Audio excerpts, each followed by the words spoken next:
महर्षि कर्दम ने भगवान से कहा, मैं गृहस्थ जीवन में प्रवेश करना चाहता हूं और हमें ऐसी भार्या प्राप्त हो जो मेरे धर्म के अनुकूल हो, मेरे धर्म के कार्य में मेरी सहयोगिनी बने। भगवान बड़े प्रसन्न हुए और भगवान ने कहा कि विदित्वा तव चैत्यम में पुरैव समयोजित, तुम्हारे चित्त के भाव को मैं जान गया और मैंने पहले ही योजना बना दी। महर्षि कर्दम ने कहा, क्या योजना बनाई? भगवान ने कहा, बस आप यहीं बैठे रहो अपनी कुटिया में। एक दिन बाद परसों मनु जी महाराज अपनी बेटी देवहूति को लेकर के आएंगे और विवाह का प्रस्ताव करेंगे। आप स्वीकार कर लेना, यहीं आपका विवाह हो जाएगा। आयास्यति दिदिक्षुस्त्वाम परस्वो धर्म कोविदः। परसों मनु जी अपनी बेटी देवहूति को लेकर के आएंगे, विवाह का प्रस्ताव करेंगे, आप स्वीकार कर लेना और यही विवाह हो जाए। चलते चलते भगवान ने कहा, विवाह के पश्चात 9 बेटियां उत्पन्न होंगी। भगवान ने पहले ही बता दिया महर्षि कर्दम को, 9 बेटियां पैदा होंगी। दूसरा व्यक्ति होता तो कहता, महाराज अब हम ब्याह ही नहीं करेंगे, ये 9 बेटी का ब्याह कहां तक हम करते रह जाएंगे। भगवान ने कहा 9 बेटियां उत्पन्न होंगी, लेकिन चिंता मत करना, 9 बेटी के बाद जो 10वीं संतान होगी वह कोई और नहीं होगा, मैं ही तुम्हारा पुत्र बन करके आऊंगा। भगवान ने महर्षि कर्दम को यह वचन दिया। जिसका गृहस्थ जीवन पवित्र और तपोमय होता है, उसके घर में भगवान पुत्र बन करके आते, भगवान के महान भक्त उत्पन्न होते हैं। भगवान ने कहा, मैं आपका पुत्र बन करके आऊंगा। तव क्षेत्रे देवहूत्याम प्रणेश्रे तत्व संहिताम, और देवहूति के गर्भ से उत्पन्न होकर के मैं तत्व संहिता का सांख्य शास्त्र का प्रणयन करूंगा। ये सब कह करके भगवान अंतर्धान हो गए और भगवान जब चले गए तो महर्षि कर्दम अपनी कुटिया में बैठे थे। 2 दिन बीता। स्वयंभू मनु और शत्रुपा अपनी बेटी देवहूति को लेकर के आए। नारद जी ने जाकर के बता दिया था, आप अपनी बेटी का विवाह महर्षि कर्दम से करो। महर्षि कर्दम बड़े तपस्वी हैं और उनके घर में भगवान का अवतार होगा। आपकी बेटी का वहां विवाह होगा तो उस बेटी के गर्भ से भगवान उत्पन्न होंगे, भगवान तुम्हारे नाती बन करके आएंगे, ये तुम्हारा सौभाग्य होगा। देवहूति ने भी नारद जी के मुख से जब ये सब कुछ सुना था तो देवहूति के मन में भी यही दृढ़ भावना हुई कि मैं महर्षि कर्दम के चरणों की दासी बनूं और उनके तेज से मैं सुंदर पुत्र को उत्पन्न करूं और वह पुत्र स्वयं भगवान होंगे। ये कितनी महान बात होगी। यह सोचकर देवहूति ने भी महर्षि कर्दम से विवाह करने का प्रण कर लिया। श्री मनु जी महाराज अपनी बेटी देवहूति को लाए और ला करके कन्यादान कर दी। कन्यादान करते समय मनु जी ने एक बात कही। पहले तो मनु जी ने सोचा कि महर्षि कर्दम है, तपस्वी हैं, कहीं गृहस्थ जीवन में इनकी रुचि न हो और मैं विवाह कर दूं तो मेरी बेटी का जीवन कहीं दुखमय न हो जाए। तो श्री मनु जी महाराज ने महर्षि कर्दम से कहा कि उद्यतस्य ही कामस्य प्रतिवादो न सस्यते अपि निर्मुक्त संगस्य कामरक्तस्य किम पुनः। हे भगवान, अगर संसार की कामनाएं स्वयं उद्यत होकर के आ रही हैं तो उसका तिरस्कार नहीं करना चाहिए। ये नीति बताई मनु जी को। उद्यतस्य ही कामस्य प्रतिवादो न सस्यते अपि निर्मुक्त संगस्य कामरक्तस्य किम पुनः। उन वस्तुओं की आपको कामना नहीं है लेकिन वो वस्तुएं आपको प्राप्त हो रही हैं तो उसका तिरस्कार मत करो, और अगर कामना है फिर तो अच्छी बात है। मनु जी कहते हैं, मैं अपनी बेटी का कन्यादान कर रहा हूं, आप इसे स्वीकार करो। महर्षि कर्दम ने कन्यादान स्वीकार किया। मनु जी महाराज अपनी बेटी का कन्यादान करके चले गए। देवहूति अपने पति महर्षि कर्दम के साथ आश्रम में रहने लगे। राजा की बेटी है और ब्याही किसको गई? बोले बाबा जी को। जिसके घर में खाने को नहीं, कुटिया फूस की झोंपड़ी, लेकिन देवहूति प्रसन्न है। यही नारी का धर्म है। पति के कुल में जाने के बाद वो अपने पिता के घर के सुख को भूल जाए और पति के घर के सुख को ही अपना सर्वस्व समझे, यही नारी का परम धर्म है। और इसी में नारी का परम कल्याण है। मैत्रेय जी कहते हैं, पितृभ्याम प्रस्थिते साध्वी पतिमिंगित कोविदा। माता पिता के चले जाने के बाद देवहूति अपने पति महर्षि कर्दम के इंगित को, इंगित माने इशारा, इशारे को समझ जाती थी, इनकी क्या इच्छा है, ये क्या चाहते हैं। पतिमिंगित कोविदा नित्यम परेचरत प्रीत्या भवानी वो भवम प्रभुम। जैसे भवानी भगवान शंकर की सेवा करती हैं, उसी प्रकार देवहूति अपने पति महर्षि कर्दम की सेवा करने लगी। कैसे सेवा करती हैं? एक श्लोक में मैत्रेय जी ने वर्णन किया, विस्रंभेण। ये नारी धर्म है, नारियों को इन विषयों को सावधानी पूर्वक सुनना चाहिए। देवहूति अपने पति की सेवा करती हैं तो सेवा में क्या विशेषता होनी चाहिए? बोले पहली विशेषता विस्रंभेण। विस्रंभ माने विश्वास, पति में दृढ़ विश्वास हो, पति पर अविश्वास न हो। और दूसरी विशेषता आत्मशौचेन। आत्मशौच माने अपनी पवित्रता, अपने मन में किसी भी प्रकार का विकार न हो। गौरवेण, और पति की सेवा करते समय गौरव बुद्धि हो, हीन भावना न हो, अपितु प्राउड फील हो, गौरव की भावना हो कि मुझे इनकी सेवा का अवसर मिला है। विस्रंभेण आत्मशौचेन गौरवेण दमेन च, और अपनी इच्छाओं का दमन करके शुश्रूषया सौहृदेन, और प्रेम पूर्वक शुश्रूषा करते हुए वाचा मधुर याचभ हो, और इसके साथ साथ वाणी भी मधुर हो। पत्नी बहुत सेवा करे पति की, लेकिन ऐसी वाणी बोले कि पति के हृदय में आग लग जाए, बोले उसकी सब सेवा बेकार हो जाती। वाणी भी मधुर हो। महर्षि कहते हैं, वाचा मधुर याचभो विसृज्य कामम दम्भम च द्वेषम लोभम अघम मदम अप्रमद्योद्यता नित्यम तेजी याम समतोषय।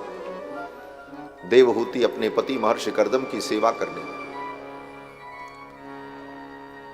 सेवा करते करते वर्षों बीत गए। महाराज महर्षि कर्दम तो अपने कर्मानुष्ठान में लगे रहते, क्योंकि उनका उद्देश्य तो धर्म पालन था।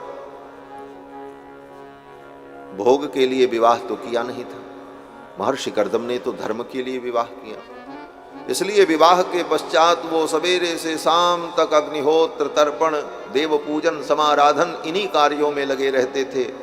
और उनकी पत्नी देवहूति उनके कार्य में सहयोग करती रहती थी, वस्तुएं देती थी, उनकी आज्ञा का पालन करती थी।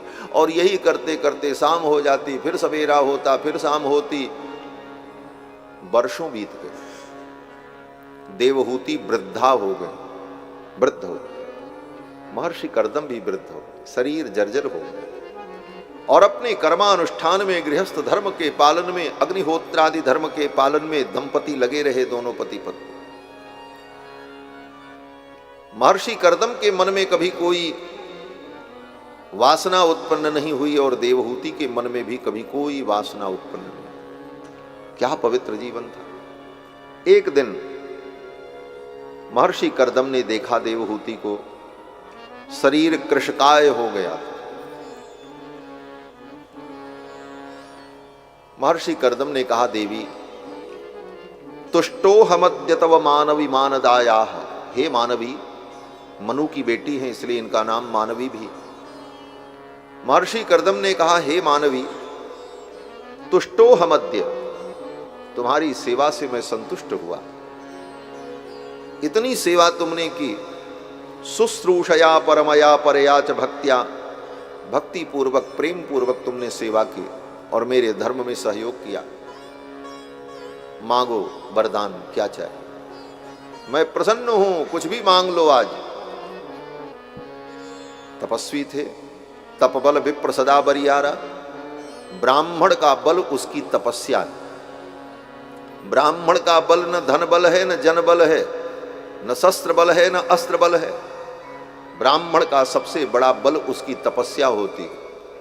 ब्राह्मण के जीवन में तपस्या है तो उस तपस्या के सामने सारे बल व्यर्थ हो जाते। इसलिए ब्राह्मण को अपनी तपस्या का बल बढ़ाना चाहिए। तपस्या ही उसका बल है।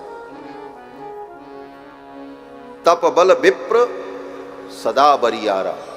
तुलसीदास जी कहते हैं तपस्या के बल से ब्राह्मण सदा बरियार बना रहता है महाराज। तप बल विप्र सदा बरियारा, तप बल विप्र सदा बरियारा। तिल कर कोपना को रखवारा, तिल कर कोपना को रखवारा, तिल कर कोपना को रखवारा, तिल कर कोपना को रखवारा। तप बल विप्र सदा बरियारा, तप बल विप्र सदा बरियारा, तप बल विप्र सदा। ब्राह्मण का बल उसका तप है, और केवल सतयुग में नहीं सभी युगों में। तप बल विप्र सदा बरियारा। सदा माने सभी युगों में। और वो अपने तप बल से सबको जीत सकता है। महर्षि कर्दम तपः पूत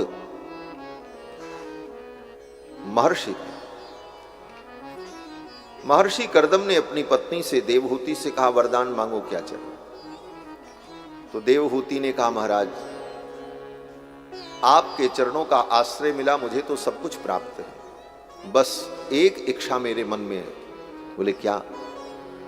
देवहूति ने कहा कि आपके संग को पाकर मैं धन्य हो गई, लेकिन आपके तेज से एक तेजस्वी पुत्र की मुझे प्राप्ति हो जाए तो मेरा जीवन धन्य हो जाए। यस्ते विधाय समय सकृदंग संगो। एक बार आपका अंग संग मुझे प्राप्त हो, जिससे मैं भूयाद गरीयस गुण प्रसव सतीनाम, आपके समान तेजस्वी पुत्र को मैं जन्म दे सकूं, मेरा नारीत्व सफल हो जाए, मेरा स्त्रीत्व सफल हो जाए, और कोई कामना नहीं। महर्षि कर्दम ने कहा, ठीक है। फिर महर्षि कर्दम ने अपने तपोबल से एक दिव्य विमान प्रकट किया। महर्षि कर्दम ने संकल्प किया, एक विमान प्रकट हुआ। उस विमान में सैकड़ों परिचारिकाएं थीं। उन परिचारिकाओं ने महर्षि कर्दम को और देवहूति को बिंदु सरोवर में स्नान कराया। स्नान करते ही देवहूति का शरीर सुंदर 18 वर्ष की युवती का हो गया। जो वृद्धा हो गई थी वो युवती हो गई। महर्षि कर्दम का शरीर भी दिव्य हो गया, और उन दोनों को उन परिचारिकाओं ने सुंदर भोजन कराया, उनका श्रृंगार किया, सजाया, और फिर दोनों को, दिव्य दंपति को विमान में बैठाया। अनेक प्रकार के गीत संगीत के माध्यम से उन परिचारिकाओं ने दिव्य दंपति महर्षि कर्दम और देवहूति का मनोरंजन किया, और वह विमान मन की गति से अंतरिक्ष में भ्रमण करने लगा। उसी विमान में बैठे बैठे 100 वर्षों तक महर्षि कर्दम अपनी पत्नी देवहूति के साथ अंतरिक्ष में भ्रमण करते रहे। उसी विमान के अंदर सुंदर सरोवर, नदी, पर्वत, महल, सुख के समस्त संसाधन थे। 100 वर्षों तक महर्षि कर्दम उसी विमान में बैठकर भ्रमण करते रहे। सतम व्यतीयुस्सरद कामलालसयोर्मनाक। और इसी काल में देवहूति ने 9 कन्याओं को जन्म दिया। 9 बेटियां उत्पन्न हुई, और फिर 10वीं संतान के रूप में स्वयं भगवान गर्भ में आए। जब भगवान गर्भ में आए, 10 महीना व्यतीत होने पर देवहूति ने सुंदर पुत्र को जन्म दिया। स्वयं भगवान इनके पुत्र बनकर के आए और इनका नाम हुआ है कपिल भगवान। बोलो श्री कपिल भगवान की जय। 24 अवतार में भगवान का कपिल अवतार, ये 5वां अवतार है भगवान का, कपिल अवतार। देवहूति के गर्भ से भगवान कपिल प्रकट हुए। तस्याम बहुतिथे काले भगवान मधुसूदनः कार्दमं वीर्यमापन्नो जज्ञेऽग्निरिवदारुणी। महर्षि कर्दम के तेज का आश्रय लेकर भगवान मधुसूदन देवहूति के गर्भ से प्रकट हुए और इनका नाम कपिल हुआ। देवताओं ने पुष्प की वर्षा की। पेतुस्सुमनसो दिव्याख्येचरैरपवर्जिताः। ब्रह्मादिक देवता भगवान कपिल का दर्शन करने के लिए कर्दम महर्षि के आश्रम में आए। ब्रह्मा जी ने भगवान का दर्शन किया, स्तुति की। महर्षि कर्दम ने अपनी पत्नी देवहूति से कहा, देवी, अब आपको संतान की प्राप्ति हो गई, आपका ये बेटा साक्षात भगवान है, अब तो आप इनके साथ रहो और मैं तपस्या करने जा रहा हूं। देवहूति ने कहा, महाराज आप तपस्या करने जाओ, मैं आपको नहीं रोकूंगी, लेकिन ये 9 बेटियों का विवाह कौन करेगा? पहले इनका आप कन्यादान कर दो, इनका विवाह कर दो, तब आप जाओ। कच्ची गृहस्थी छोड़ करके कोई सन्यास ले ले तो उसका सन्यास भी सिद्ध नहीं होता, वो सन्यास भी नष्ट हो जाता है। देवहूति ने कहा, इन बेटियों का आप विवाह कर दो, तब आप जाओ, मैं आपको नहीं रोकूंगा।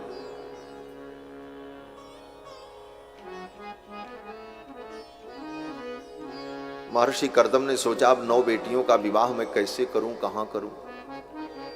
ब्रह्मा जी आए हुए थे। ब्रह्मा जी ने महर्षि कर्दम से कहा, चिंता मत करो, ये मेरे साथ जो महर्षि लोग आए हैं, इन्हीं के साथ एक एक बेटियों का विवाह कर दो। ब्रह्मा जी के साथ में जो पुलस्त, पुलह, क्रतु, अंगिरा, वशिष्ठ, अत्रि, ये सब मुनि आए थे, उन्हीं के साथ महर्षि कर्दम ने अपनी एक एक बेटियों का विवाह कर दिया। कला नाम की जो बेटी थी, उसका विवाह मरीचि महर्षि के साथ किया। दूसरी बेटी जो थी, उनका नाम अनसुया था। ये अनसुया जी की जो कथा सुनते हैं, माता अनसुईया ने डाल दियो पालना, 3 देव झूल रहे बन करके लालना। तो ये अनसुया जो हैं, ये महर्षि कर्दम की पुत्री हैं, देवहूति की पुत्री हैं। ये दूसरी बेटी हैं, इनका विवाह अत्रि महर्षि के साथ कर दिया। तीसरी बेटी जो श्रद्धा थी, उनका विवाह अंगिरा महर्षि के साथ किया। हविर्भू नाम की जो चौथी कन्या थी, उनका विवाह पुलस्त महर्षि के साथ किया। और पुलहाय गतिम युक्ताम, गति नाम की जो 5वीं कन्या थी, उनका विवाह पुलह नाम के महर्षि के साथ कर दिया। कृतवेच क्रियाम सतीम, क्रिया नाम की जो 6वीं कन्या थी, उसका विवाह क्रतु नाम के महर्षि के साथ किया। ख्यातिम च भृगवे यच्छत, ख्याति नाम की जो कन्या थी, उनका विवाह भृगु महर्षि के साथ कर दिया। और अरुंधति नाम की जो कन्या थी, उनका विवाह वशिष्ठ महर्षि के साथ कर दिया। ये अरुंधति जो वशिष्ठ जी की पत्नी है, ये भी महर्षि कर्दम की बेटी। अथर्वणे ददात शांतिम, शांति नाम की जो कन्या थी, उनका विवाह अथर्वण महर्षि के साथ किया। इस प्रकार महर्षि कर्दम ने अपनी 9 बेटियों का विवाह इन महर्षियों के साथ किया। और इन महर्षियों की जो संतान उत्पन्न हुई, उन्हीं से ब्राह्मणों के वंश का विस्तार हुआ। ये जितने गोत्र हैं, जितने वंश हैं ब्राह्मणों के, ये सब महर्षि कर्दम की बेटियों का जो विवाह महर्षियों से हुआ, उन्हीं से ब्राह्मणों का वंश उत्पन्न हुआ और ये सृष्टि आगे बढ़ी। अपनी 9 बेटियों का कन्यादान करने के बाद महर्षि कर्दम तपस्या करने के लिए जाने लगे और जाते समय अपने पुत्र कपिल की परिक्रमा की। दक्षिणी कृत्य तम प्रीतो वनमेव जगामह, अपने पुत्र कपिल की परिक्रमा करके महर्षि कर्दम तपस्या करने के लिए जाने लगे। देवहूति ने कहा, आप तो तपस्या करोगे, आपका कल्याण हो जाएगा, मेरा कल्याण कैसे होगा? महर्षि कर्दम ने कहा, देवी ये तुम्हारा पुत्र जो है ना, ये साक्षात भगवान है, इसी के उपदेश से तुम्हारा कल्याण हो। समय आने पर ये बालक तुम्हें उपदेश करेगा और उस ज्ञान से ही तुम्हारा परम कल्याण होगा। तुम अपने पुत्र के साथ आश्रम में निवास करो। महर्षि कर्दम तो तपस्या करने चले। नारी का यही धर्म है। नारी कभी स्वतंत्र नहीं रहती और नारी को कभी स्वतंत्र रहना नहीं चाहिए। नारी के जीवन की स्वतंत्रता उसके विनाश का कारण बन जाती है। यद्यपि आज के युग में इन बातों को कहना बड़ा मुश्किल है, कुछ भी बोलो तो लोग उसका गलत अर्थ ले सकते हैं और उसकी गलत व्याख्या भी होने लगती है। परंतु हमारे ऋषि मुनियों ने जो कहा है कि नारी को कभी स्वतंत्र नहीं रहना चाहिए, कारण बोले नारी अगर स्वतंत्र रहेगी तो नारी के ऊपर अनेक अत्याचारों की संभावना बनी रहेगी और नारी का कोई संरक्षक होगा, कोई उसका अभिभावक होगा, तो उस नारी के ऊपर कभी कोई पुरुष अत्याचार नहीं कर सकता। इसीलिए कहा कि जब तक वो कन्या हो तब तक पिता के संरक्षण में रहे, युवावस्था होने पर पति के संरक्षण में रहे और वृद्धावस्था में वो अपने पुत्र के संरक्षण में रहे। पिता, पति, पुत्र, बचपन, युवा और वार्धक्य, तीनों अवस्थाओं में नारी को संरक्षण प्राप्त हो। इसीलिए नारी के लिए संन्यास का विधान नहीं है। ये आजकल की बात मैं नहीं करता। आजकल तो स्त्रियां भी लाल पीला गेरुआ कपड़ा पहन करके गले में 2-4 माला डाल करके सन्यासिनी बन करके घूम रही हैं देश में। ये पाखंड है, ये धर्म नहीं है। नारी के लिए शास्त्र में कहीं सन्यास का विधान नहीं है। आज तक के इतिहास में कोई नारी सन्यासिनी बनी हो तो हमको कोई बताए, कहीं भागवत में लिखा हो, रामायण में लिखा हो। नारी सदा पातिव्रत धर्म के द्वारा ही सब सुख प्राप्त कर लेती है और मोक्ष को भी प्राप्त कर लेती है। नारी का वही धर्म। नारी के लिए सन्यास का विधान ही नहीं,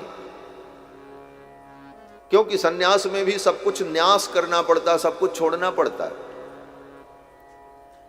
सन्यास का मतलब क्या है? सम्यक न्यास। सम्यक न्यास का मतलब सब कुछ का त्याग। तो पुरुष तो सब कुछ का त्याग कर सकता है, वो सब कुछ छोड़ करके अहम ब्रह्मास्मि, मैं ब्रह्म रूप हूं, ये चिंतन करते हुए दिगंबर होकर सब कुछ छोड़कर, यहां तक कि वस्त्र भी धारण न करे, नग्न होकर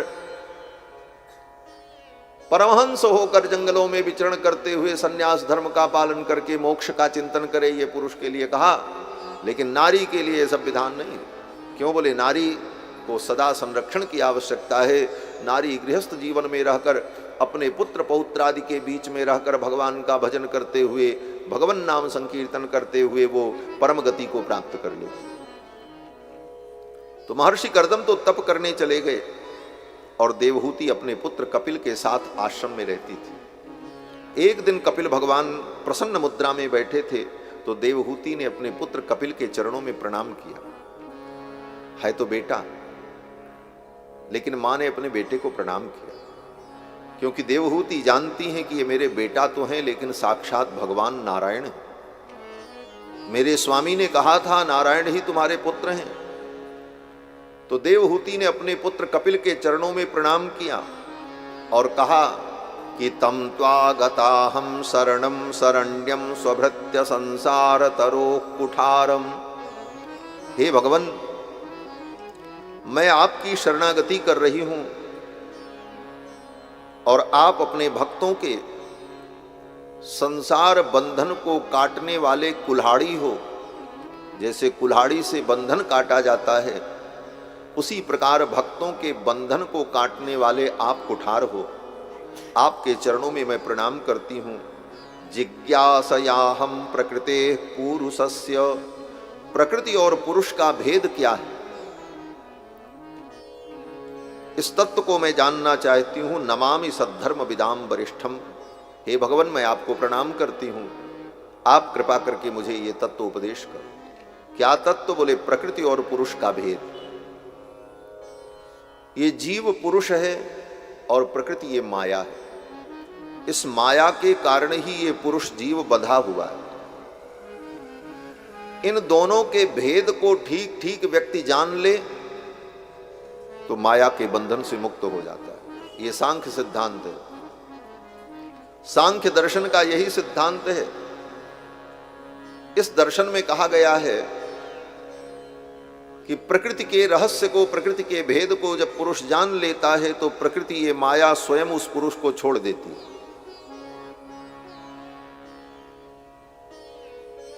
और वह पुरुष माया बंधन से मुक्त हो जाता है।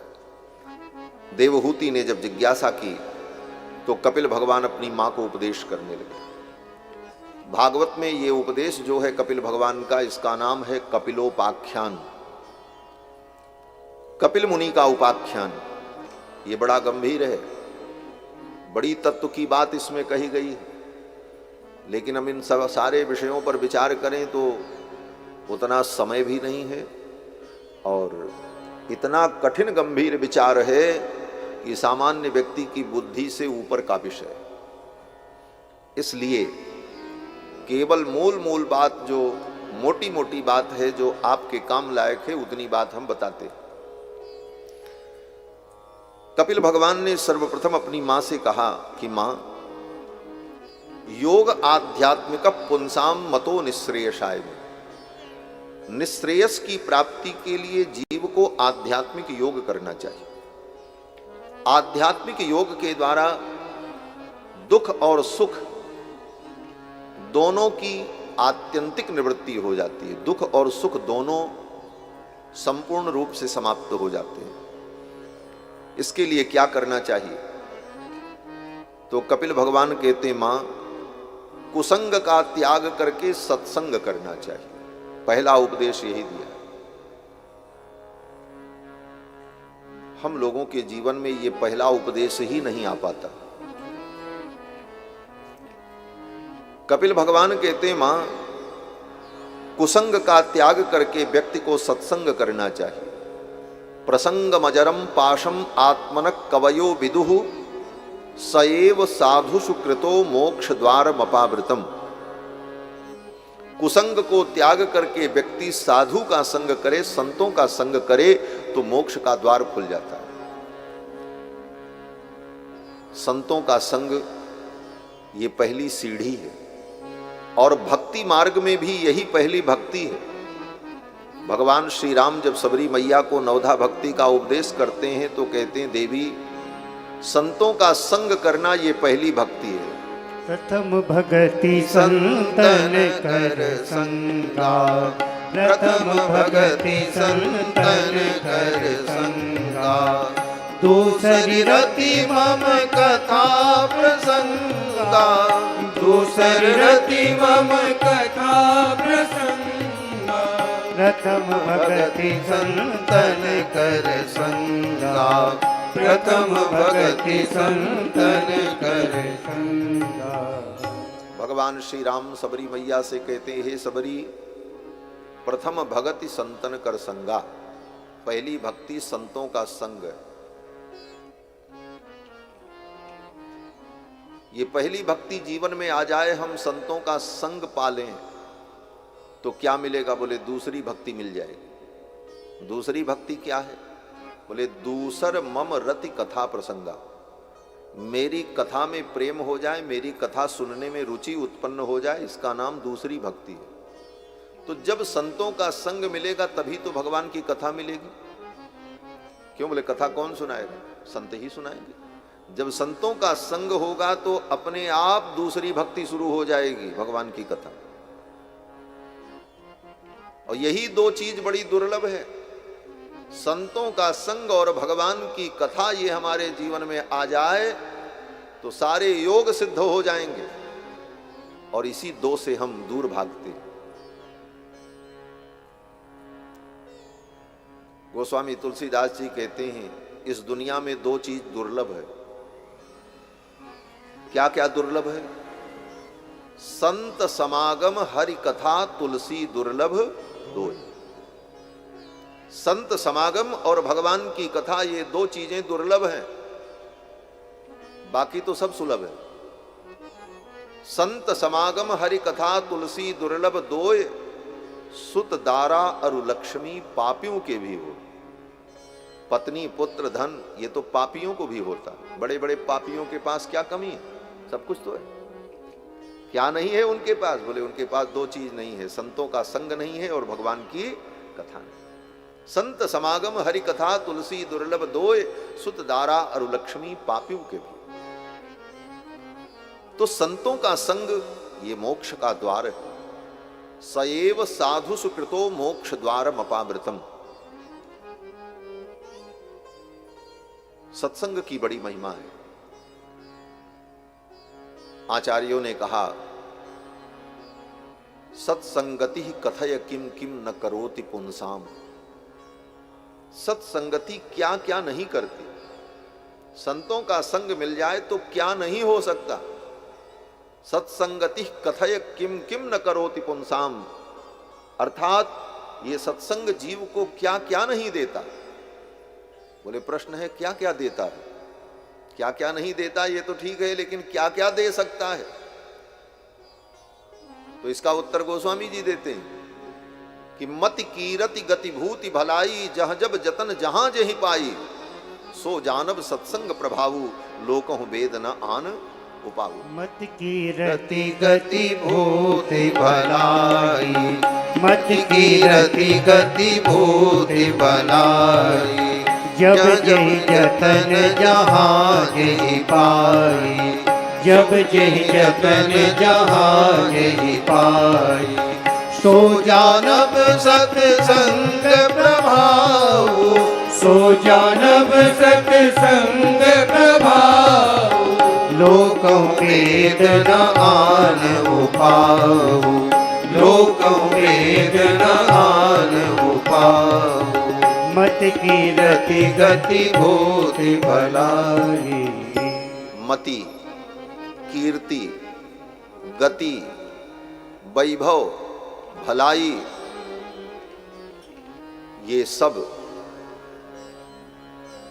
जहां कहीं भी किसी को मिला, जहां जेब जतन जहां जेहि पाई, सो जानब सत्संग प्रभाव। सत्संग का ही प्रभाव होता है। तो जीवन में सत्संग मिले तो सब कुछ प्राप्त हो जाता है। कपिल भगवान कहते, मां संतों का संग करना चाहिए।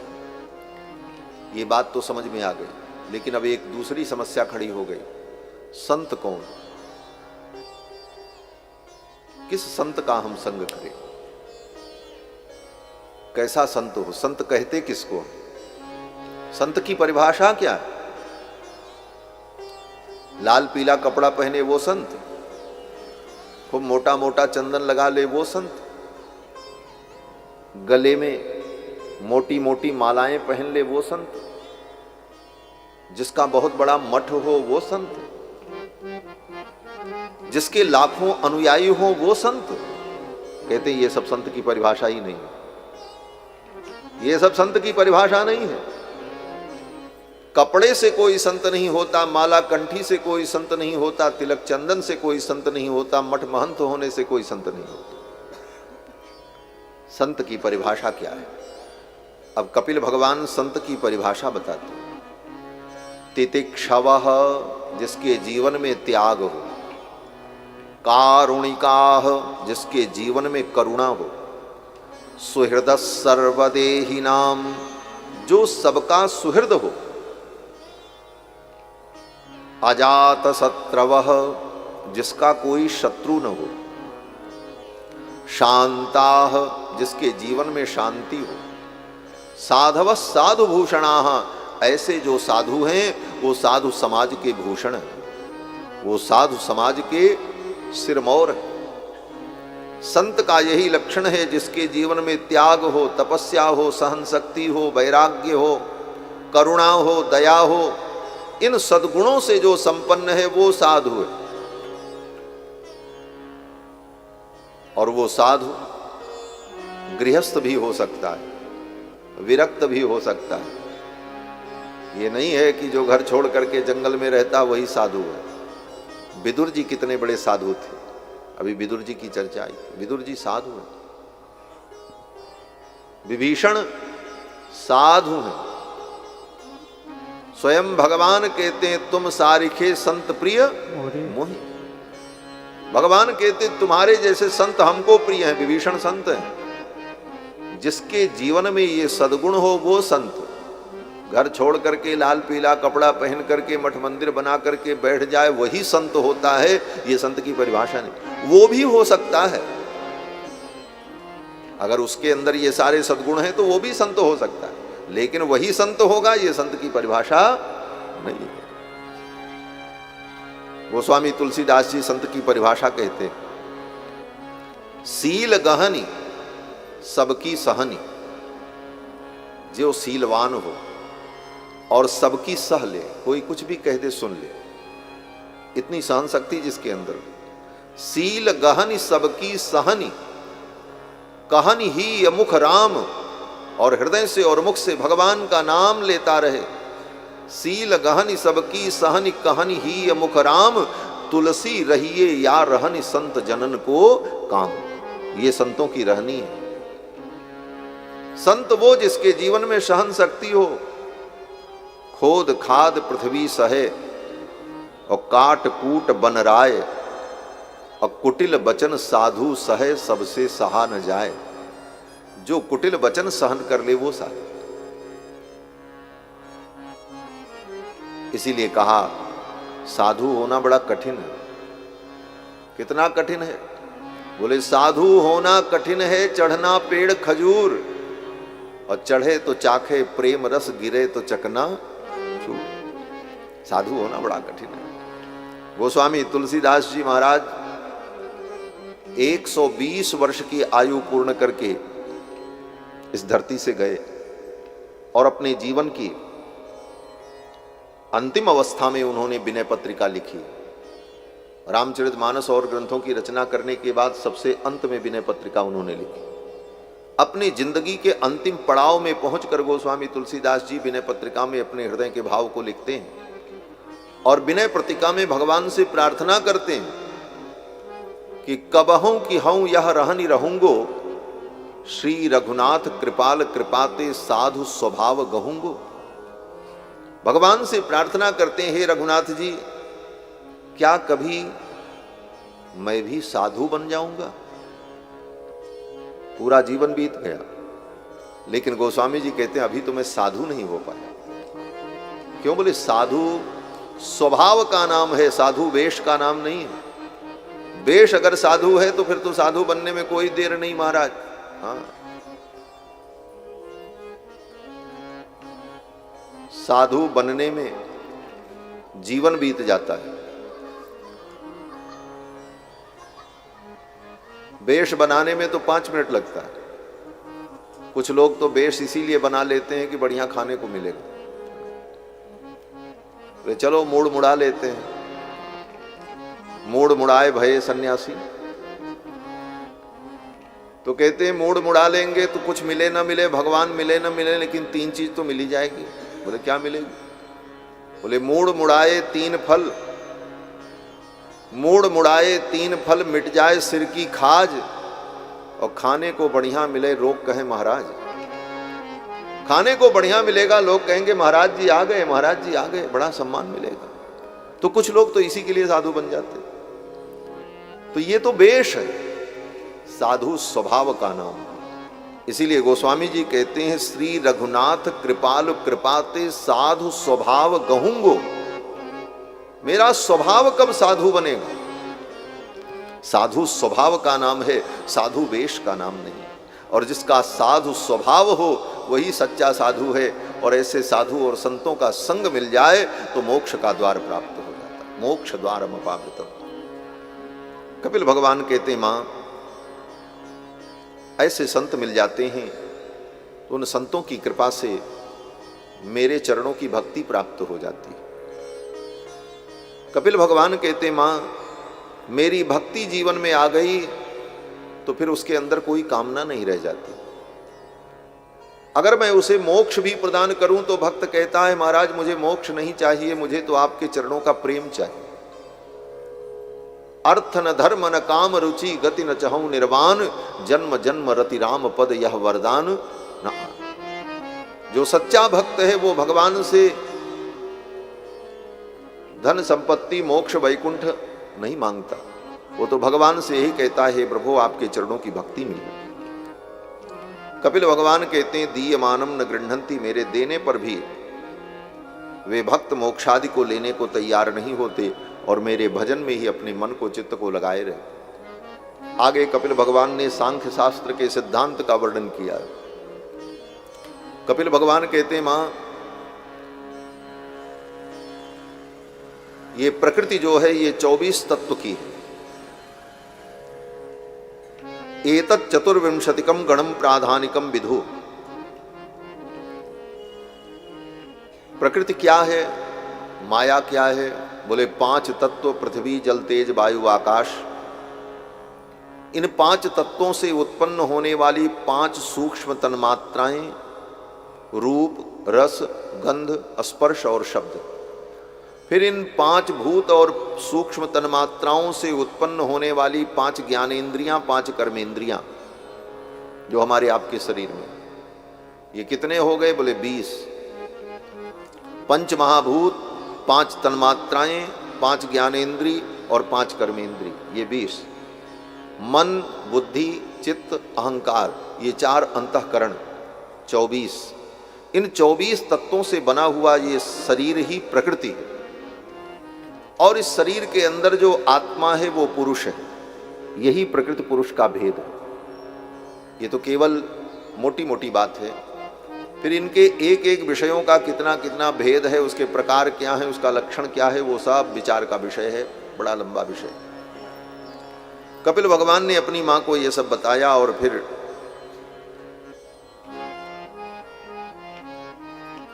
भगवान कहते हैं मां जो कुछ इस संसार में होता है सब प्रकृति करती है, पुरुष कुछ नहीं करता। ये सांख्य का सिद्धांत बड़ा विलक्षण है। कपिल भगवान कहते हैं प्रकृतेः क्रियमाणानि गुणैः कर्माणि सर्वशः। गीता में भी भगवान ने इसका संकेत किया है। भगवान कहते हैं अर्जुन प्रकृतेः क्रियमाणानि गुणैः कर्माणि सर्वशः। प्रकृति में ही सारे गुण विद्यमान हैं और प्रकृति ही सब कुछ करती है, कर्म करती है। लेकिन ये जीव बोले अहंकार विमूढ़ात्मा कर्ता हमिति मन्यते। अहंकार से विमूढ़ होकर के ये जीव अपने को कर्ता मान लेता है कि हमने किया। करती तो प्रकृति है सब कुछ, लेकिन जीव अपने को कर्ता मान लेता है। अहंकार अहम क्रिया विमूढ़ात्मा कर्तास्मीत्यभिमन्यते। कपिल भगवान भी यही बात यहाँ पर कहते हैं कि यह जीव अहंकार के कारण अपने को कर्ता मान लेता है, और जब कर्ता मान लेता है तो फिर इसे भोक्ता भी बनना पड़ता है। अब भोगो, जब तुमने किया ये तुम मान रहे हो तो फिर इसका तुम भोग भी भोगो। तो जीव पाप और पुण्य के भोग को भोगता है। वस्तुतः कर्तृत्व तो पुरुष का है ही नहीं, कर्तृत्व तो सब प्रकृति का है। प्रकृतेः क्रियमाणानि गुणैः कर्माणि सर्वशः अहंकार विमूढ़ात्मा कर्ताहमिति मन्यते। कपिल भगवान कहते हैं मां यह जीव इसी प्रकार कर्ता मान करके अपने को कर्म से जोड़कर कर्म के बंधन में पड़कर जन्म जन्म से भटकता रहता है। आगे कपिल भगवान ने अपनी मां को योग का लक्षण बताते हुए कहा कि मां योग की सिद्धि के लिए भक्ति योग हो चाहे ज्ञान योग हो, इन योगों की सिद्धि के लिए सर्वप्रथम व्यक्ति को अपने स्वधर्म का पालन करना चाहिए। जो उसका अपना स्वधर्म है उसका वो पालन करे, दूसरे के धर्म का त्याग करे। बोले स्वधर्म का पालन और दूसरे के धर्म का त्याग क्या है? बोले गीता में इस विषय पर भगवान ने बहुत व्याख्या की है। कृष्ण भगवान ने अर्जुन को सुनाया है सब। स्वधर्म का पालन और परधर्म का त्याग ये आवश्यक है। आज इसी में लोगों को भ्रम पैदा होता है। हर व्यक्ति सोचता है हर धर्म हर व्यक्ति के लिए, लेकिन ऐसा नहीं, सबके धर्म अलग अलग। जैसे अभी अभी मैंने कहा, पुरुष का धर्म है कि पुरुष सन्यास ले ले और सन्यास लेकर के भगवान का भजन करे, लेकिन नारी का धर्म सन्यास नहीं, तो दोनों के धर्म अलग हो गए। पुरुष का धर्म सन्यास है तो वह सन्यास पुरुष का स्वधर्म है, और नारी के लिए बोले वो परधर्म है, क्योंकि नारी का वो धर्म नहीं है। तो अपना वो धर्म नहीं है, तब वो धर्म किसका है? बोले दूसरे का है।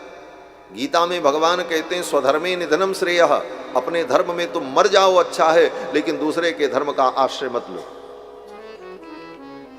आज यही है, हर व्यक्ति हर धर्म को, हर चीज को करना चाहता है। बोले हम भी करेंगे, हम क्यों नहीं कर सकते? बोले तुम्हारा वो धर्म हो तब तो तुम करो, और तुम्हारा धर्म नहीं है और तुम करोगे तो वो धर्म नहीं होगा, वो अधर्म हो जाए। धर्म अधर्म की परिभाषा बड़ी सूक्ष्म है। कितनी बहस होती है आजकल, तो यही सब विषय है बोलने का और बहस करने का। टीवी चैनल पे रात दिन यही सब सारी बातें होती हैं। क्यों नहीं कर सकते, क्यों नहीं कर सकते, हमारा अधिकार क्यों नहीं? सबके अधिकार भिन्न भिन्न हैं और सब अपने अपने धर्म का पालन करें। जो चीज हमारे लिए धर्म है वो दूसरे के लिए अधर्म हो सकती है। अभी अभी उदाहरण दिया, गृहस्थ के लिए जो धर्म है सन्यासी के लिए वो अधर्म है। गृहस्थ सायंकाल प्रातः काल दोनों समय अग्नि में हवन करे, ये उसका धर्म है, अग्निहोत्र करे। और सन्यासी बोले सन्यासी अग्नि छू नहीं सकता, भूखों मर जाए लेकिन वो भोजन नहीं बना सकता। क्यों? बोले अग्नि का स्पर्श उसे पाप लग जाए। सन्यासी अग्नि का स्पर्श करे तो उसे पाप लगेगा, और गृहस्थ अपने अग्नि का त्याग कर दे तो उसको पाप लगेगा। कैसे निर्णय करोगे? सबके लिए सब धर्म नहीं हो सकता, सबके धर्म भिन्न भिन्न है। और अपने अपने धर्म को जानकर अपने अपने धर्म का पालन करना, यही सनातन धर्म है। इसी को वर्णाश्रम धर्म कहा। वर्ण और आश्रम, ब्राह्मण क्षत्रिय वैश्य शूद्र 4 वर्ण, और फिर 4 आश्रम, ब्रह्मचर्य गृहस्थ वानप्रस्थ सन्यास। तो 4 वर्ण 4 आश्रम, चारों आश्रम के चारों वर्णों के धर्म अलग अलग हैं, और जो जिस आश्रम का है, जिस वर्ण का है, अपने धर्म को जानकर अपने धर्म का पालन करे, इसका नाम सनातन धर्म है। ये सनातन धर्म, अपने अपने वर्ण और धर्म का पालन, और उसे छोड़कर मनमाना करे, बोले वो अधर्म हो। संपूर्ण गीता का उपदेश भगवान ने अर्जुन को इसीलिए दिया था। अर्जुन अपने धर्म को छोड़कर दूसरे के धर्म को ग्रहण करने जा रहा था। अर्जुन क्षत्रिय है, क्षत्रिय का धर्म है युद्ध करना। युद्ध में बाप भी सामने खड़ा हो अधर्म के पक्ष से, तो उस पिता को भी मार देने में कोई पाप नहीं है, ये क्षत्रिय का धर्म है। अर्जुन के सामने वही समस्या थी। अर्जुन ने कहा राज्य के लिए, राज सत्ता के लिए मैं अपने इन परिजनों को नहीं मारूंगा। मेरा गांडीव मेरे कंधे से सरक रहा है। गांडीवम संस्कृते हस्तात् पक्षयु परिदह्यते न च शक्नोम्य अवस्थातुम भ्रमति विच मे मनः। मेरा मन भ्रमित हो रहा है, मुझे ये अधर्म लग रहा है कि मैं युद्ध करूंगा तो अधर्म हो जाएगा। भगवान ने विचार किया कि ये तो क्षत्रिय का धर्म है, अर्जुन का ये धर्म है, और अपने धर्म को अर्जुन अधर्म समझ रहा है। भगवान ने कहा तो क्या करोगे, कैसे जियोगे, तुम्हारी जीविका क्या होगी? अर्जुन ने कहा हम भीख मांग के खा लेंगे, जंगल में चले जाएंगे, कंदमूल फल खाएंगे, लेकिन राज्य के लिए युद्ध नहीं करेंगे। भगवान ने विचार किया कि अर्जुन भिक्षा को, कंदमूल फल को धर्म समझ रहा। बोले ये धर्म है तो, लेकिन ये ब्राह्मण का धर्म है, क्षत्रिय का धर्म नहीं। क्षत्रिय भिक्षा नहीं मांग सकता। आजकल के क्षत्रिय भिखारी बन जाए बात अलग है, लेकिन क्षत्रिय के लिए भिक्षा धर्म का शास्त्र में निषेध है। भिक्षा तो केवल ब्राह्मण की, दान लेना भी केवल ब्राह्मण का धर्म है। ब्राह्मण के अतिरिक्त दानाधिकारी भी कोई नहीं। क्षत्रिय दान करेगा, दान लेगा नहीं। सबके धर्म भिन्न भिन्न। अर्जुन ने कहा हम जंगल में कंदमूल फल खाएंगे, भिक्षा मांग के भोजन कर लेंगे, जीवन यापन कर लेंगे। भगवान ने विचार किया अर्जुन जिसको धर्म समझ रहा है वो अर्जुन के लिए अधर्म है, और अर्जुन के लिए जो धर्म है अर्जुन उसको अधर्म समझ रहा है। अपने स्वधर्म को अधर्म और दूसरे के धर्म को धर्म, ये जो भ्रम की स्थिति है, इस भ्रम को दूर करने के लिए ही भगवान ने अर्जुन को गीता का उपदेश किया, और पूरी गीता सुनकर के अर्जुन अपने धर्म में प्रतिष्ठित हो गए। अर्जुन ने कहा करिष्ये वचनं तव, आप जो कहोगे वो मैं करूँ। भगवान ने कहा युद्ध करो। अर्जुन ने गांडीव उठाया और युद्ध किया और सभी वीरों को धराशायी कर दिया। अपने स्वधर्म की निष्ठा, यही सनातन धर्म है। 11,000 वर्ष तक राम जी ने भी अयोध्या के सिंहासन पर बैठ करके यही किया है, अपनी प्रजा को स्वधर्म का उपदेश दिया। चातुर्वर्ण्यम च लोकेस्मिन् स्वे स्वे धर्मे निवोक्षति। 11,000 वर्ष तक राम जी ने यही किया है, प्रजा को अपने अपने धर्म में नियुक्त किया, और सभी वर्ण के लोग, सभी वर्ग के लोग अपने अपने धर्म का पालन करते हुए सुख और समृद्धि को प्राप्त करते रहे। यही राम राज्य का रहस्य है। और आज उस स्वधर्म को हर व्यक्ति त्यागने को तैयार है। यहां पर कपिल भगवान कहते हैं, मां अगर उसे सच्चा कल्याण चाहिए तो अपने वो स्वधर्म का पालन करे, दूसरे के धर्म का त्याग करे। ग्राम्य धर्म निवृत्तिश्च, लोक व्यवहार जो है उसमें ज्यादा संयुक्त न हो, और प्रारब्ध में जो मिल जाए उसमें संतुष्ट रहे। सीमित और पवित्र आहार करे। मित मेध्यादनम सस्वत विविक्त क्षेम सेवनम। आप चाहे भक्ति मार्ग में लगो, चाहे योग मार्ग में, चाहे ज्ञान मार्ग में, किसी भी मार्ग में, लेकिन आहार अगर आपका शुद्ध नहीं है तो आपका कोई भी योग सफल होने वाला नहीं। मित मेध्यादन, मित माने सीमित और मेध्य माने पवित्र। सीमित और पवित्र भोजन करें, तब कोई भी योग सफल होगा, अन्यथा कोई भी योग सफल होने वाला नहीं। मित मेध्यादनम सस्वत विविक्त क्षेम सेवनम। कपिल भगवान कहते, मां आध्यात्मिक योग करने वाले व्यक्ति को मित और मेध्य भोजन करना चाहिए। सीमित भोजन, ज्यादा भोजन करने पर भी न योग होता है, न भक्ति होगी, न साधना होगी। एक थरिया भात और 15 रोटी दाब करके खाओ तो न भजन होगा, न पूजन होगा, न ध्यान होगा, न साधना होगी। सीमित खाओ और पवित्र हो। अब पवित्र और अपवित्र का लक्षण क्या है? तो भगवत पाद श्री रामानुजाचार्य अपने श्री भाष्य में कहते हैं कि जात्याश्रय निमित्त दुष्टादन्नात् काय शुद्धिर विवेकः। 3 प्रकार का जो दोष है अन्न में, भोजन में, जाति, आश्रय और निमित्त, इन 3 दोषों से रहित शुद्ध अन्न का जब सेवन व्यक्ति करता है तब विवेक की उत्पत्ति होती है। जात्याश्रय निमित्त दुष्टादन्नात् काय शुद्धिर विवेकः। 3 प्रकार के दोष से रहित जब अन्न का हम सेवन करते हैं तब हमारे अंदर विवेक उत्पन्न होता है। ये 3 प्रकार का दोष क्या है? बोले जाति दोष। जाति माने जन्म।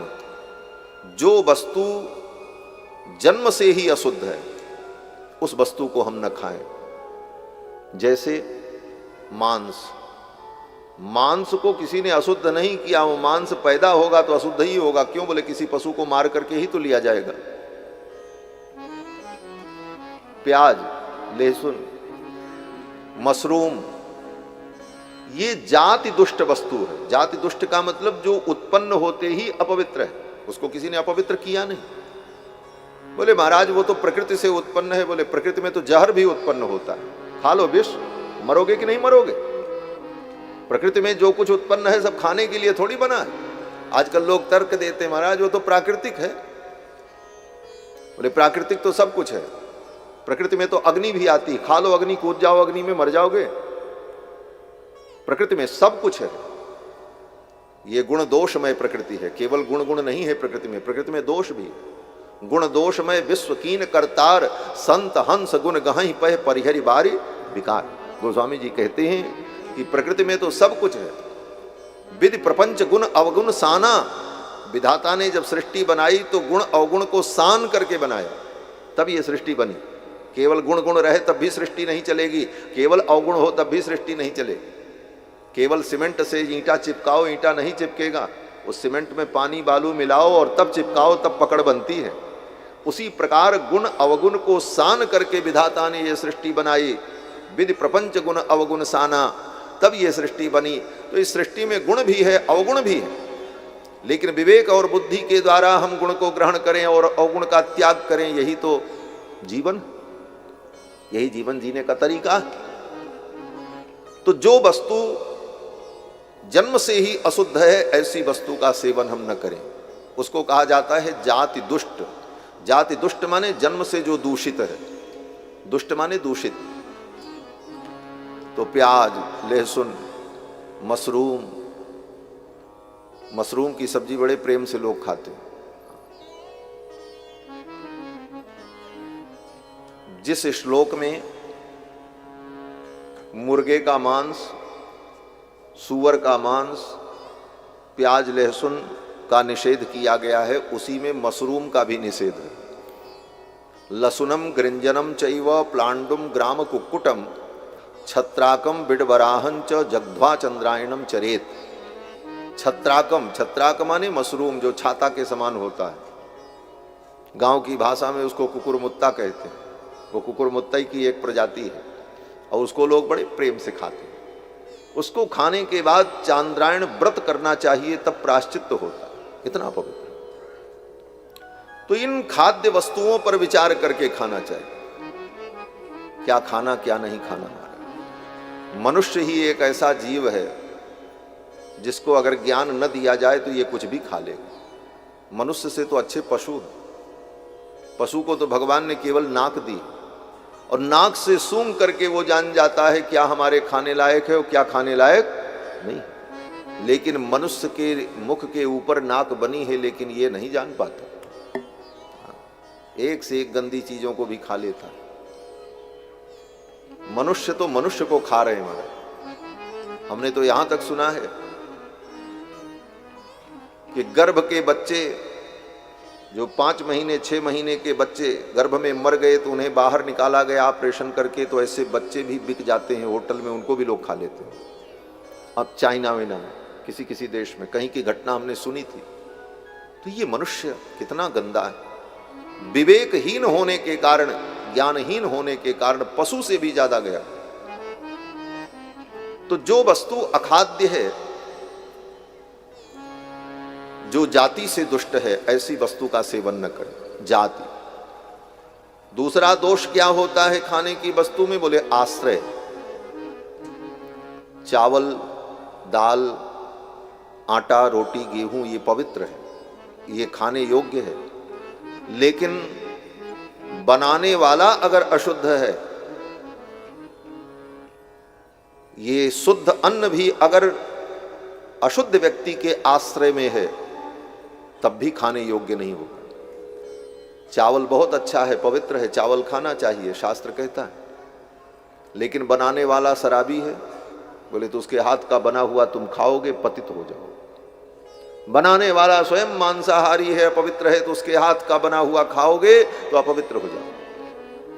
वो अन्न पवित्र होते हुए भी आश्रय दोष के कारण दूषित हो गया। और तीसरा दोष होता है निमित्त।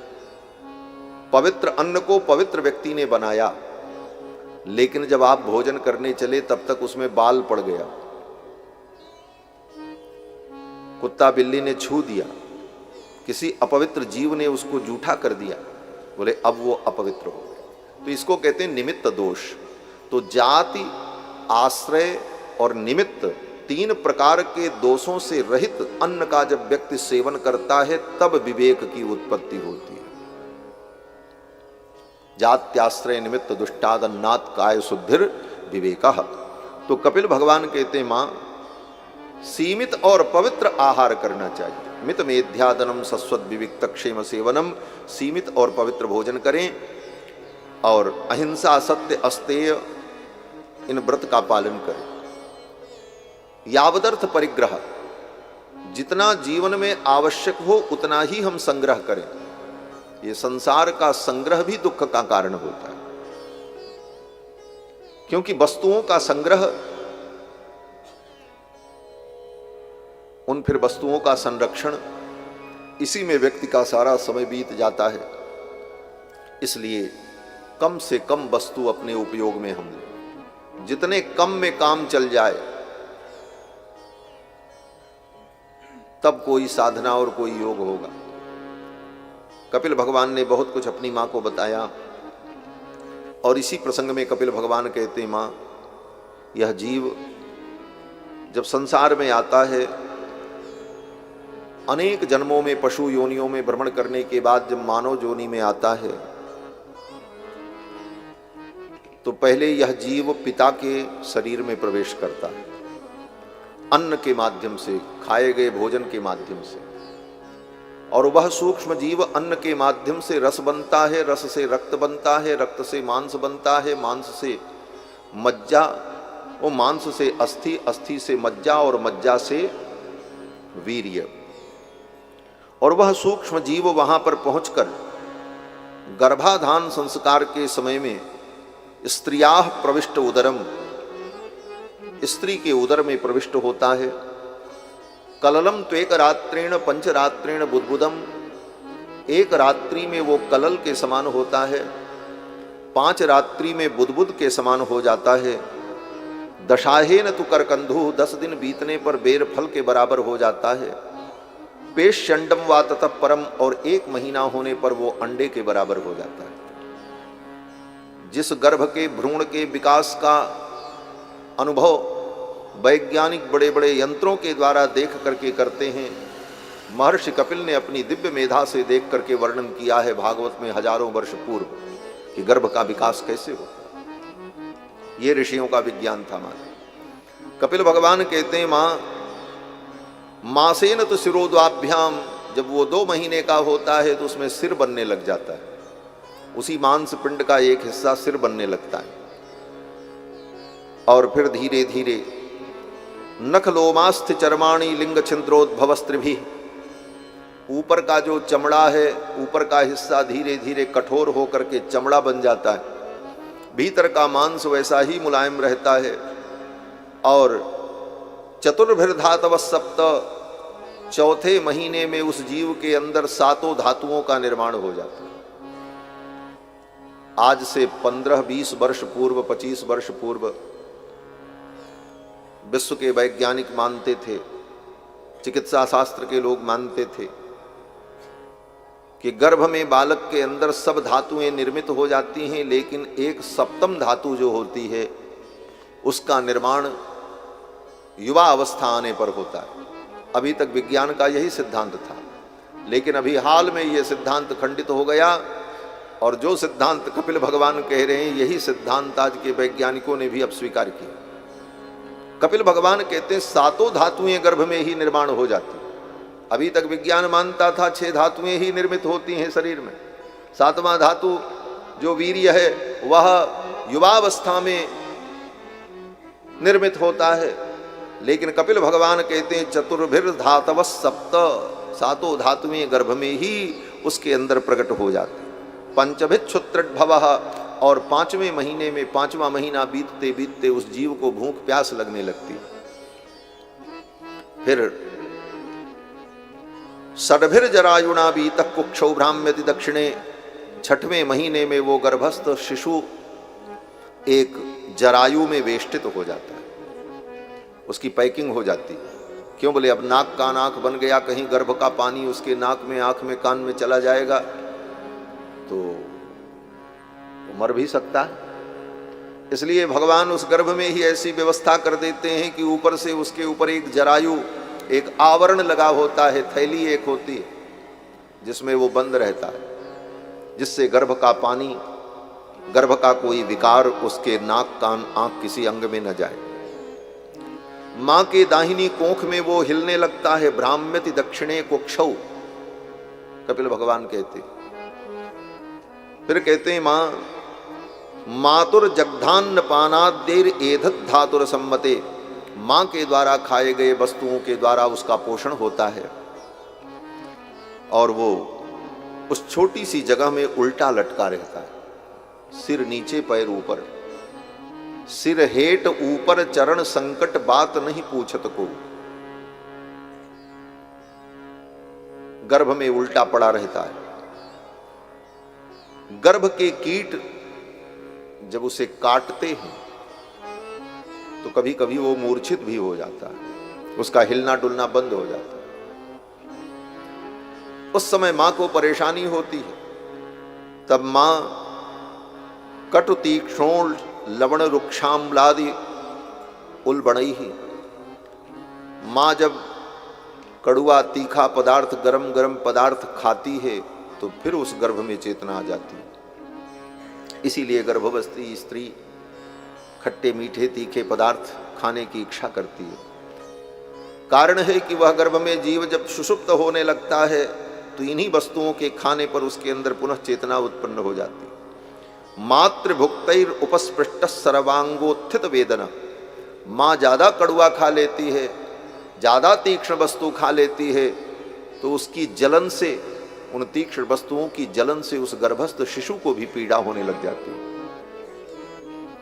कपिल भगवान कहते हैं मां, इस प्रकार वो गर्भ में पड़ा जीव 9 महीने व्यतीत करता है।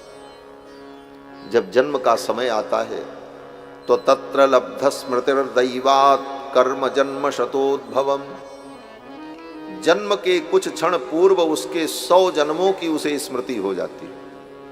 पिछले 100 जन्मों में उसने क्या क्या किया है उसे सब पता हो जाता है। और वो स्मरन दीर्घमनुच्छ्वासम सर्म किम नाम विंदते, और गर्भ में अपने 100 जन्मों की स्मृति को देखकर वह जीव व्याकुल होता है। 100 जन्मों में मैंने ये पाप किए, ये कर्म किए, अमुक अमुक योनि में गया, और अब मैं मनुष्य योनि में पैदा होने जा रहा हूं। एक बार मुझे फिर अवसर मिलने वाला है कि मैं कुछ अच्छा कर सकूं। अगर इस बार मैं चूक गया तो मेरा फिर पतन हो जाएगा, फिर जन्म जन्म भटकना पड़ेगा, विभिन्न योनियों में भ्रमण करना पड़ेगा। और वह जीव अपने 100 जन्मों के कर्मों को देखकर दुखी होकर के भगवान से प्रार्थना करता है। क्या प्रार्थना करता है? प्रार्थना करता है कि हे भगवान, यद्योने प्रमोच्चे हम प्रपद्ये पुरुषोत्तमम, इस योनि से मैं बाहर जाऊंगा तो हे पुरुषोत्तम मैं आपकी शरणागति करूंगा, आपकी भक्ति करूंगा, आपके चरणों में अपने मन को लगाऊंगा। अब जग जाहि भजऊं चक्रपाणी, अब जगत में जाकर के चक्रपाणी का भजन करूंगा। लेकिन जन्म लेने के बाद ही माया के प्रभाव से, अविद्या के प्रभाव से, प्रकृति के प्रभाव से वह जीव भूल जाता है।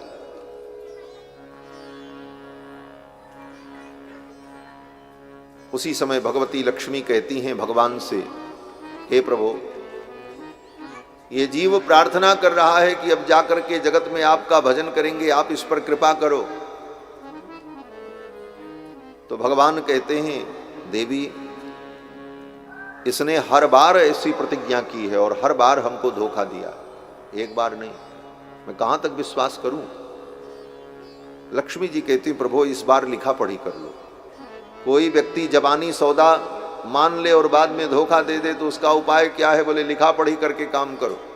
हाँ, दस्तावेज बना लो, प्रमाण रहेगा कि भाई तुमने कहा था, तुमने शर्त किया था, शर्तनामा लिख जाए। भगवान कहते हैं यहां कौन सा शर्तनामा गर्भ में लिखा जाएगा, कौन सा कागज होगा, कौन सा स्टाम्प पेपर होगा। लक्ष्मी जी कहती हैं, हे प्रभु, दुनिया में जितना लिखा पढ़ी होती है हाथ से ही होती है, इसके हाथों पर आप लिख दो। भगवान कहते हैं हाथों पर लिख दे। लक्ष्मी जी कहती हाँ, इसकी उंगलियों पर अपने आयुध के चिन्ह अंकित कर दो। जब ये संसार में जाएगा, पैदा होगा, अपने हाथों को देखेगा तो इसे याद आ जाएगा मैंने भगवान से कोई प्रतिज्ञा की थी।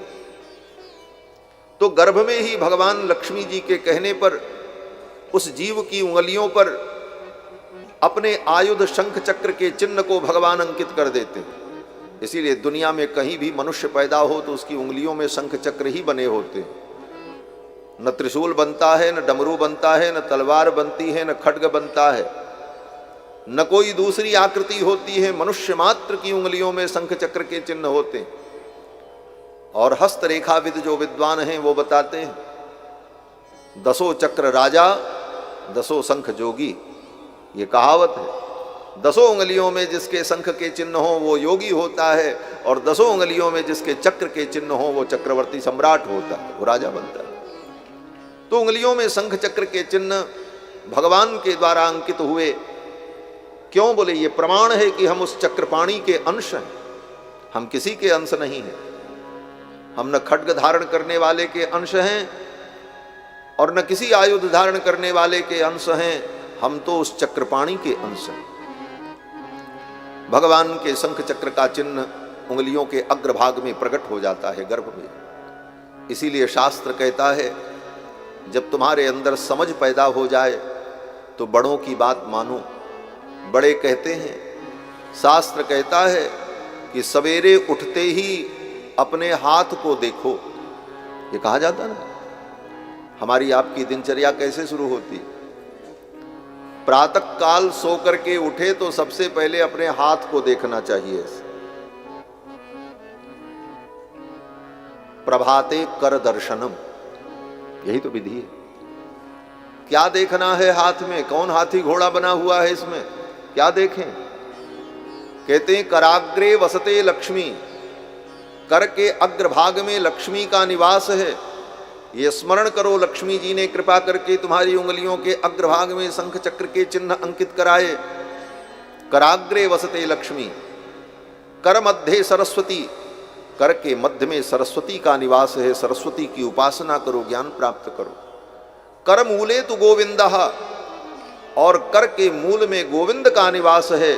सरस्वती के द्वारा ज्ञान प्राप्त करके गोविंद के चरणों में आत्मसमर्पण कर दो। कर मूले तु गोविंद करोमि कर दर्शन। हाथ की उंगलियों में आगे शंख और चक्र के चिन्ह है, मध्य में सरस्वती का निवास है। कराग्रे बसते लक्ष्मी, कर मध्य सरस्वती, कर मूले तु गोविंदा, कर के मूल में गोविंद भगवान हरि का निवास है। करोमि कर दर्शनम, इस प्रकार लक्ष्मी, सरस्वती और भगवान, इन तीनों का स्मरण करते हुए अपने करारविंद को प्रातः काल देखना चाहिए और भावना करनी चाहिए। उंगलियों के अग्रभाग में शंख चक्र के चिन्ह बने। अब ये उंगलियां कहाँ जाएंगी? बोले ये उंगलियां पीछे नहीं जाती हैं, पीछे जाएंगी तो टूट जाएंगी, इधर जाएंगी तो टूट जाएंगी। सहजता से, सरलता से ये उंगलियां कभी भी जाती हैं तो हस्तमूल की ओर जाती हैं, नीचे की ओर जाती हैं। क्यों? बोले कर मूले तो गोविंदः, कर के मूल में गोविंद का निवास है। इसलिए जीवात्मा भगवान की ही शरण में जाए, यही जीव का स्वरूप है। इतना बड़ा रहस्य केवल हाथ देखने में। कर मूले तो गोविंद करोमि कर दर्शनम, प्रातः काल उठ करके कर दर्शन करो। लेकिन कौन कर दर्शन करे? आज तो नियम बदल गया। प्रभाते कप दर्शनम, सो करके उठते ही चाय न मिले तब तक प्रेशर ही नहीं बनेगा। हाँ, दिनचर्या ही नहीं शुरू होगी तो प्रभाते कर दर्शनम के जगह पर प्रभाते कप दर्शनम की संस्कृति जो आ गई, इसने हमारा पतन करा दिया। प्रभाते कर दर्शनम। तो जीव भगवान से प्रार्थना करता है, हे प्रभो अब जग जाहि भजो चक्रपाणी। और फिर जीव जब संसार में आता है तो इन बातों को भूल जाता है। सत्संग करते हुए गुरु के चरणों में, आचार्यों के चरणों में बैठकर इन विषयों को जब सुनता है तब उसे इन विषयों का ज्ञान होता है और फिर वो भगवान के अनुगत होकर परम कल्याण को प्राप्त कर लेता है। कपिल भगवान ने अपनी माँ को ये सब कुछ सुनाया। अंत में कपिल भगवान ने कहा, माँ और आप क्या सुनना चाहती? माँ देवहूति ने कहा, बेटा तुम्हारे वचन को सुन करके मेरा मोह का पर्दा हट गया। वित्रस्त्र मोह पटला तमभिप्रणम्य, देवहूति के मोह का जो पर्दा था वो हट गया। देवहूति ने कपिल भगवान के चरणों में प्रणाम किया और कहा, मेरा मोह नष्ट हो गया, अब मुझे कोई मोह नहीं। कपिल भगवान ने कहा, मां अब आप यहीं भगवान का भजन करो, मैं तो चल रहा हूं। कपिल भगवान पूर्व दिशा की ओर चले गए, जहां पर गंगा और सागर का संगम है, गंगा सागर संगम बंगाल में। वहीं गंगा सागर संगम में जाकर कपिल भगवान विराजमान हो गए और देवहूति ने अपने शरीर को त्याग दिया। उनका शरीर जल बनकर के, नदी बनकर के प्रवाहित हो गया और देवहूति को परम गति की प्राप्ति हुई। ये सब कथा सुखदेव जी ने राजा परीक्षित को सुनाई। भगवान कपिल का उपाख्यान, मनु जी की बेटी देवहूति के पुत्र कपिल भगवान हुए। मनु जी की दूसरी बेटी जो आकुति थी, उनका विवाह रुचि नाम के प्रजापति के साथ हुआ और उनके घर में भी भगवान का प्रादुर्भाव हुआ।